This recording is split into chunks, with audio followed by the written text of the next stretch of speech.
आपका अगला सवाल, हजरत इब्राहिम अलैहिस्सलाम को आग में डाला गया तो वो आग कितने दिनों तक ठंडी रही?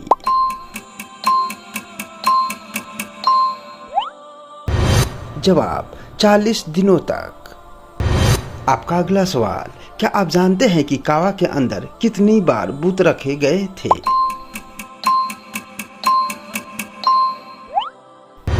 जवाब, फतेह मक्का से पहले काबा में 360 बुत रखे हुए थे, जिन्हें हुजूर सल्लल्लाहु अलैहि वसल्लम ने साफ करवाया। आपका अगला सवाल, काबा के तवाफ की शुरुआत कहाँ से होती है?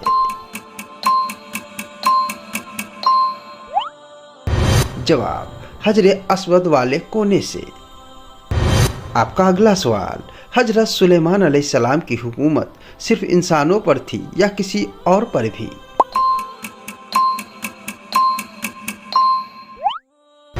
जवाब, इंसानों, जिन्नों, परिंदों और हवाओं पर भी।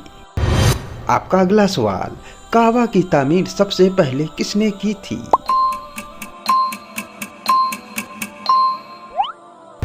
जवाब, फरिश्तों ने, फिर हजरत आदम अलैहिस्सलाम ने। दोस्तों, इसी तरह की इस्लामिक मालूमात के लिए वीडियो को लाइक और चैनल को सब्सक्राइब जरूर करें। आपका अगला सवाल, इंसान की पैदाइश से कितने साल पहले जिन्नात जमीन पर आबाद थे?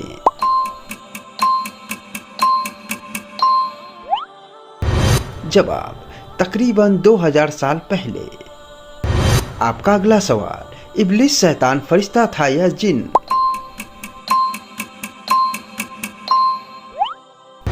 जवाब, इब्लिस दरअसल एक जिन था जो अपनी इबादत की वजह से फरिश्तों के साथ रहता था। आपका अगला सवाल, जिन्नात की उम्र इंसानों के मुकाबले कैसी होती है?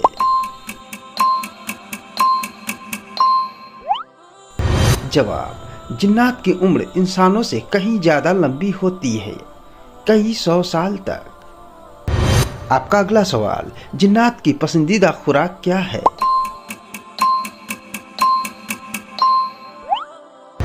जवाब, हड्डियां और गोबर। आपका अगला सवाल, हजरत मूसा अलैहिस्सलाम का लाठी सांप बन जाता था, वो किस लकड़ी का बना था?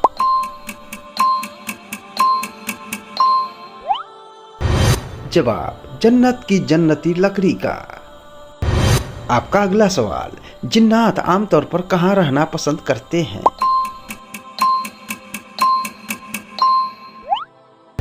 जवाब, वीरान जगहों, खंडहरों, गंदी जगहों और कब्रिस्तान में। आपका अगला सवाल, जिन्नात की कितनी अहम किस्में होती है?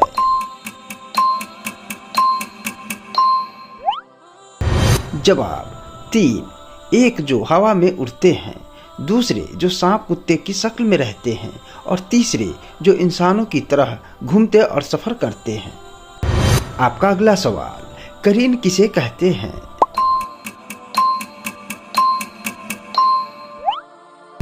जवाब, हर इंसान के साथ एक जिन पैदा होता है जो उसे बहकाता है, उसे करीन कहते हैं। आपका अगला सवाल, जिन्नात को डराने या भगाने के लिए कौन सी सूरत सबसे अफजल है?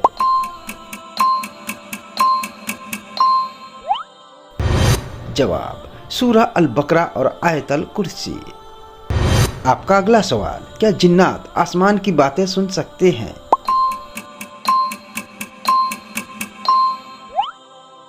जवाब, हुजूर सल्लल्लाहु अलैहि वसल्लम की आमद से पहले वो आसमान की बातें सुन लेते थे, लेकिन अब उन पर पाबंदी है। आपका अगला सवाल, जिन्नात इंसानों को देख सकते हैं, लेकिन क्या इंसान उन्हें देख सकते हैं?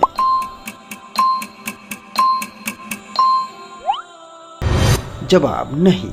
आमतौर पर इंसान उन्हें उनकी असल शक्ल में नहीं देख सकते। आपका अगला सवाल, क्या जिन्नात में भी मुसलमान और काफिर होते हैं? जवाब, जी हाँ, जिन्नात में भी नेक मुसलमान और बुरे काफिर शैतान होते हैं। आपका अगला सवाल, जिन्नात ने सबसे पहले हुजूर सल्लल्लाहु अलैहि वसल्लम से कुरान कहाँ सुना था?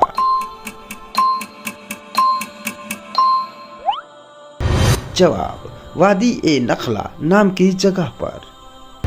आपका अगला सवाल, कुरान पाक की किस सूरत में जिन्नात का पूरा जिक्र आया है?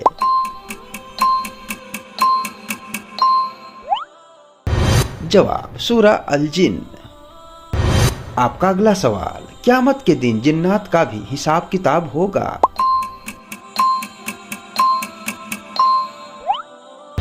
जवाब, जी बिल्कुल, नेक जिन्नात जन्नत में जाएंगे और बुरे जहन्नम में। आपका अगला सवाल, गौल किस तरह के जिन को कहा जाता है?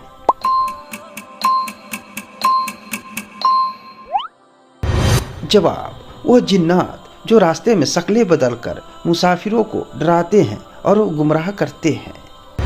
आपका अगला सवाल, मकाम इब्राहिम क्या है?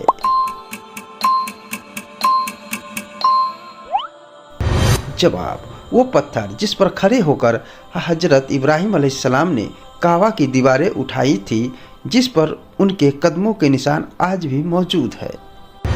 आपका अगला सवाल, मुल्तज़म काबा के किस हिस्से को कहते हैं?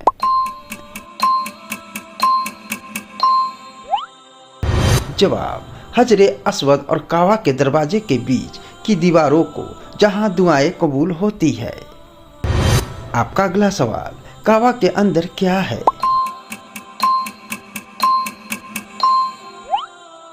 जवाब, अंदर 3 लकड़ी के सुतून, एक मेज और बहुत से लटके हुए चिराग है। दीवारें संगमरमर की है। आपका अगला सवाल, इस्लाम में खतना क्यों अहम समझा जाता है?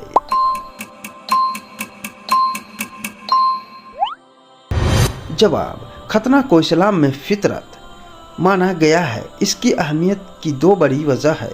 पाकीज़गी, खतना से शर्मा की सफाई आसान हो जाती है और गंदगी जमा नहीं होती, जो नमाज और इबादत के लिए ज़रूरी है। सेहत, यह कई तरह की बीमारियों और इन्फेक्शन से बचाता है। इसे सुन्नत इब्राहिमी भी कहा जाता है। आपका अगला सवाल, दुनिया में वो कौन सी जगह है जहां किसी भी तरफ में मुंह करके नमाज पढ़ी जा सकती है?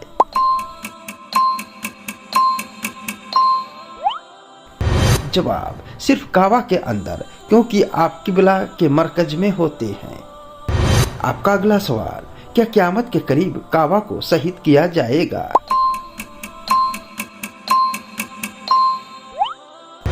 जवाब, हदीस के मुताबिक आखिरी वक्त में एक छोटी टांगों वाला शख्स इसे शहीद करेगा जब दुनिया से ईमान उठने लगेगा। दोस्तों, इसी तरह की इस्लामिक मालूमात के लिए वीडियो को लाइक और चैनल को सब्सक्राइब जरूर करें।